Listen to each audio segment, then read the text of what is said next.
Aloha. Man, I tell you what, I'm going to miss you every week. Although life is about change, hopefully the stuff we went over and talked about will stay with you for the rest of your life and that you can teach it to other people. That's the goal of what I do. We know how to play major chords and how to use fingerings which are different than just what we would consider our first fingering. The idea behind this is when we get really comfortable with playing in between the middle of the frets, no matter how we get there, some of the time we use these individual notations known as the minor second to get through notes. So what we kind of ended on was being able to know what to do and when to do it. One of the things we learn is G major, A minor, our B minor, when we play it out, can either be played like this. I like to play it like this, right? So we have the whole backwards D major kind of feel. But when we play it as a B minor, it feels really good. Our next one are going to be going to our C major. Again, you can play it in a larger chord and then mute the top with your fingers. Our D major, if we were to be playing a D major over the top of this as our 5 chord, the E minor as our minor 6 or the relative minor, and then our F sharp diminished. A couple different ways to play the diminished. We can also do it as a D7, knowing now that our 5 acting as a dominant or our combination of 2 different triads. At a just far away look, seeing G, A, B, C, D, E, F sharp, and G is not just a 7-note scale, but we know now that all triads or chords that we did, G, A, B, so on and so forth, are based off a tertiary harmony.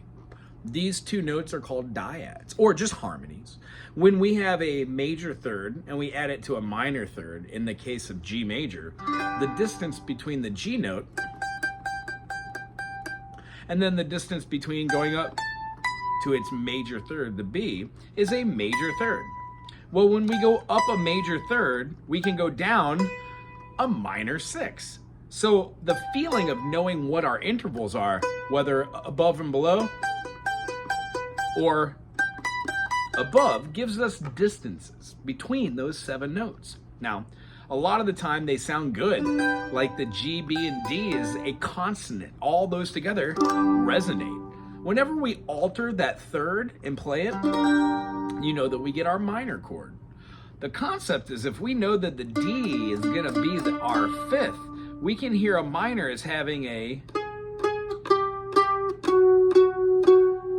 flattened note. You betcha. So the idea behind having the G and then our 7th here, we can have our major 7th being a G, A, B, C, D, E, F sharp.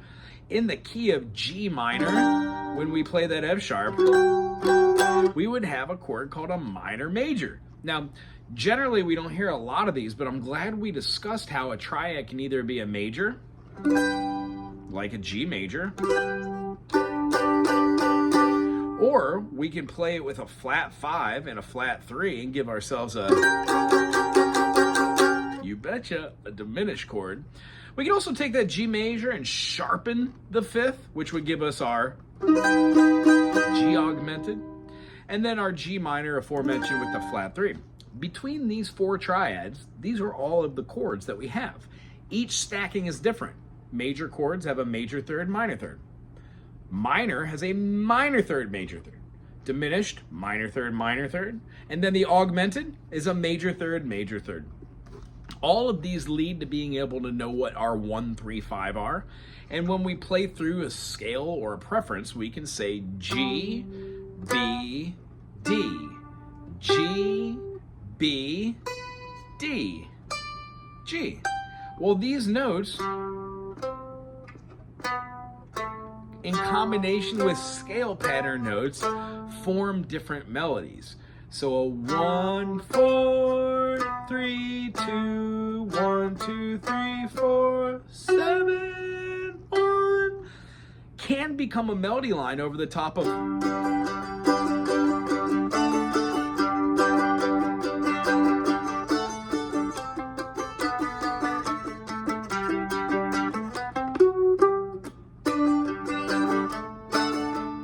Knowing what to do and how to play other chords like an A minor or a D major, knowing that the C major can be moved from down here up here to achieve a inversion is a wonderful idea. Being able to see that the same scale notes that we learned down here can go forward, and we can use the modus. So if we can play a G major, G, A, B, C, D, E, F sharp, G, then we can start with the scale tone A, B, C, D, E, F sharp, G, A. We can start on the B, B, C, D, E, F sharp, G, A, B. Each way that we do these, we could keep moving up the fretboard, or we could go back, meaning there are 3 quadrants that we use these in. I like to view them as playing these with open notes, these having no open notes and moving up and down with a half step, and then moving up here, which completes it up to the 12th fret, where everything starts again. So the order unto which that I use these mechanisms while playing with other people, if I were to put on a backing track, and let's say that backing track was just like a C major, G major, D, C major. Some of the first things that I would think are, what are the chords I'm playing? Well, they're all major chords. So in lieu of the major chord, I could also play their relative minors. C majors is A minor, G majors is E minor, and D majors is B minor. So we could do all those right here.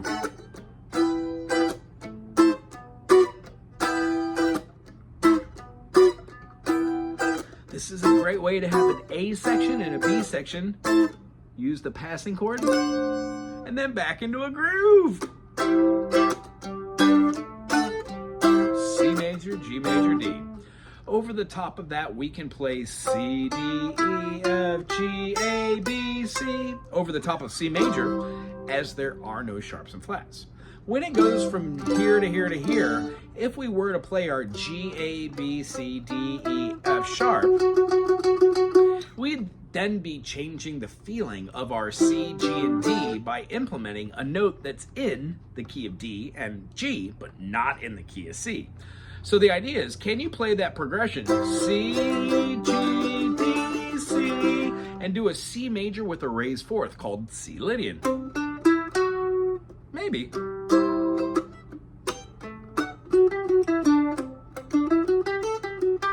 Sure, if you keep that tone the same. Now that F sharp is in the key of G major as the 7th, and in the key of D, it's the 3rd. However, there is no C sharp in the key of C or G. So in the key of D major, when you play a C sharp, you get a D major 7. When you play a C natural, you get a D dominant 7. So the idea is, we're talking about modus here. The modus that we learned are the first mode, G, or in the key of C, C, D, E, F, G, A, B, C, or in the key of D, D, E, F sharp, G, A, B, C sharp, D. It is our 7 diatonic notes. We know this, that's how we practice through the circle of fifths. When we go from C to G to D to A to E to B to F sharp to C, we're practicing all the different ideas of going through our scales from no sharps and flats to all sharps. By doing that, we can practice many things. We can practice our arpeggios, which would be 1, 3, 5, 1, 3, 5 for a major. That was a C major. C, E, G, C, E, G. If we flatten the 3rd, we would have C, E flat, G, C, E flat. Well, we'd have to play it right here. And then G. If we wanted to do a diminished run, we would flatten the 1. That is incorrect. We would flatten the 3 and the 5. So we'd have C, E flat, G flat, C, E flat, G flat. See how these arpeggiated runs move? Whatever note makes up that chord or the idea of that chord, that's what we change. So if we wanted to play a chord like, let's say, a 6th chord in the key of G major, G major would have G, A, B, C, D, E. So a G major pentatonic would be G. We would have our pentatonic chords, G, A, B, and then we would have our D, E, and then our G. So if we wanted to play a 6 chord with that E in there, our arpeggiated note would be G. We would go to the 3rd, the B. We would go to our 5, the D, and then we would play our 6, the E. So each time that we go through that by playing a G, a B, a D, and then a E, we would get our 6th pentatonic, like a G6 pentatonic. Groovy. Now we know that G, A, B, C, D, E, F sharp, G are all the notes for G. When we played the progression C to G to D, we changed the notes in all of those to perform the C Lydian, raised 4th. When we played the G major, we kept it how it was. G, A, B, C, D, E, F sharp, G. G Ionian. And then when we played D, we did not play it with its natural 7. We used the minor 7th. So this is Mixolydian with a flat 7. The reason why we learn those is you don't really think about them too much when you're playing, but the feeling of C to G to D,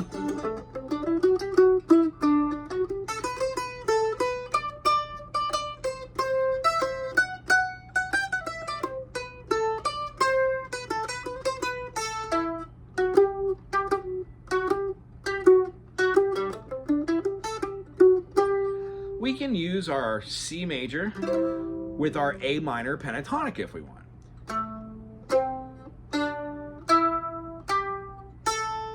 If we wanted to put one more note in there,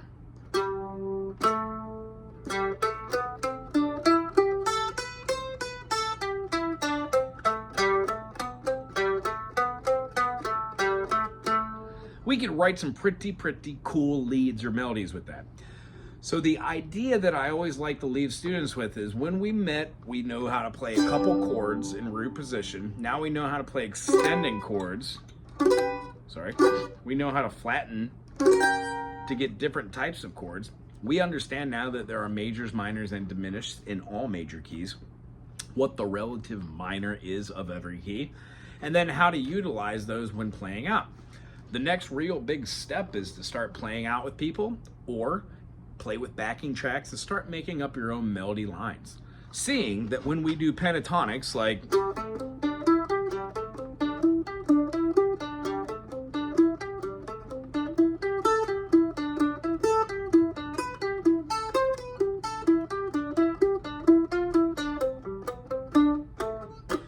they can be manipulated to add a few notes here and there, and what you'll find is the wrong notes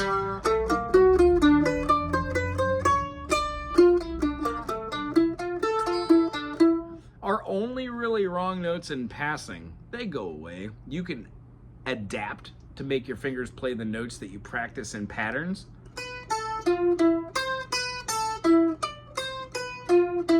And if you learn it slow, you could then do it fast. And these are called runs. I like to put them in between things.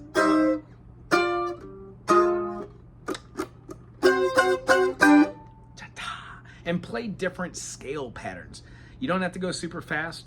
One of the things we like to do is try and practice the practice of practicing. So being able to go quarter notes, all downstrokes, super important.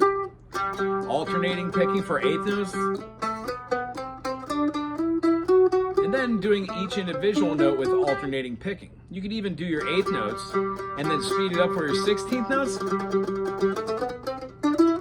for really fast leads and picks in betwixt.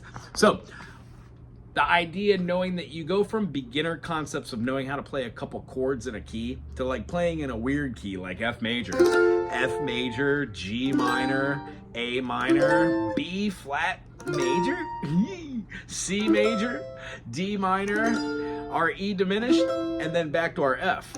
When you could accomplish all 7 diatonic chords, and then even know instead of having like your C7 or your E diminished, having like an E flat major, and then having that as a backdoor resolution, F major, G minor, C oh, sorry, F major, G minor, A minor, B flat major, C major, D minor, E flat major, F. When you can see that as being something you could put in lieu of your diminished 7, that helps to open up doorways, just like learning different patterns with your scales. So if you can combine the concept of progressions with scales and modes, picking out the 1 or 2 notes of that scale or mode, generally the half step or the thing you change from the major scale, to shed a little bit of light, whether dark or light, on that scale by manipulating 1 note. Meaning, the notes that you choose are part of a set of 7, but more importantly, part of a set of 12. All of those push and pull between a key signature of where the tension lies. We want consonants like our triads. So anytime you move away from that triad, you're changing the feeling of where the push and pull of those wavelengths are. Humans like resolution. So what we always like to do is have pretty music, which means you don't often hear straight up diminished chords unless you're doing maybe like a diminished run and using some sort of mode that has that half step tendency, like Phrygian or Locrian. You can put hats on top of hats, meaning if you're playing like a C Lydian, C, D, E, F sharp, you can also have like a Lydian sharp 9, which means when we play C, D, 1, 2, 1, 2, 3, 4, 5, 6, 7, 8, 9, our D is R9, but we don't call minor chords 9 chords at all. Or no, we don't call minor chords sus chords at all. We call them 9 chords. So if we had like a C minor, but we had a sharp 9 and we were playing our D sharp, interesting. It puts the same sus sound, but we don't call it sus. If you're doing a melodic movement,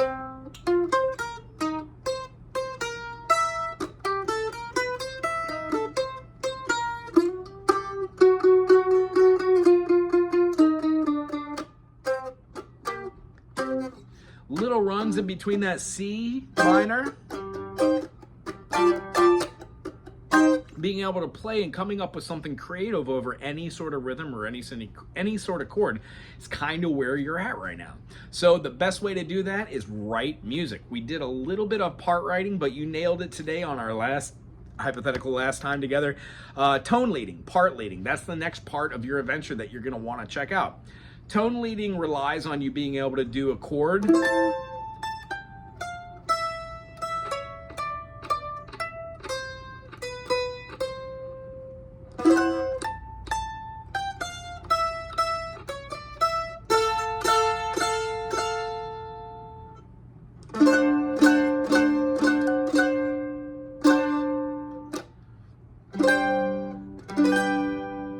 and utilize notes that are in one chord and go to another chord, feeling a passing chord, resolution, or suspension. And all these different chords can have melody lines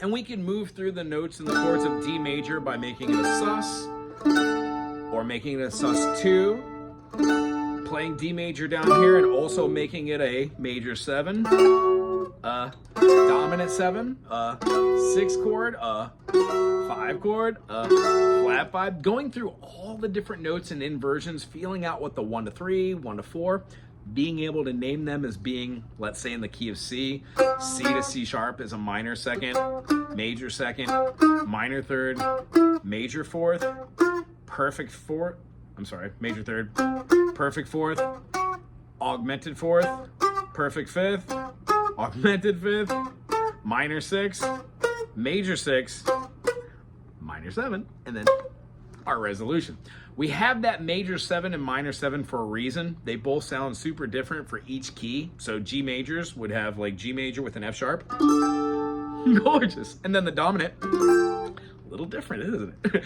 So being able to hear these is really the next step. Putting them together with backing tracks starting to put your own chords together using the major and the minor harmonic progression to see if the chords in the songs that you listen to make sense musically, seeing why some of those chords don't go together the way you think they would and how they work for other musicians. Doing a little analysis on the chords and music you listen to really leads into you playing the type of music you listen to. You are what you eat kind of thing. So the next step, start writing a little bit of music, play through all your chord progressions, find people to play with. Every day, try to utilize your circle fifths, meaning C major, G major, D major, A major, E major, B major, F sharp major, C sharp major. Those are all of your chords according to the sharps. You could also play your F major. You could do your B flat major. When we're doing this, the next one that we would fall into is going to be our E flat. So we play our E flat major and then our A flat major, D flat major, G flat major. When we do that, we can't so much do it here, but we can move our fingers and go down here. That absolutely works. But we know that we can move all of these up, C, D, F, G, and play them in different inversions. So just going through the fretboard, naming all the notes, doing spider exercises still, trying runs that are arpeggiated, 1, 3, 5, 1, or arpeggios that include another one, 1, 3, 5, minor 7, 1, da da da da da. These all will take you to wherever you need to be musically, and just because you're focusing on it, you will be more keenly aware of these notes in your natural environment and then incorporating them into your own music or hearing them in others. Anyway, I hope this was a great recap. If so, put what was missing and I'll try and make another one. Otherwise, check out the channel. There's a plethora of other stuff on there, and there will be more little ditties for the mandolin. So you'll have some progressions to try, some different picking styles, and wherever you end up, maybe try taking more lessons. Meet somebody else, get their perspective on this whole thing works. If you learn something new, buzz me and tell me how to do it. Otherwise, it was really, really super awesome. Very nice meeting you. We spent a good amount of time together, and I hope this isn't the last time we see each other. I do hope that you will be popping back here to the Big Island, and when you do, pop by, say hi, how do you do, hello, aloha.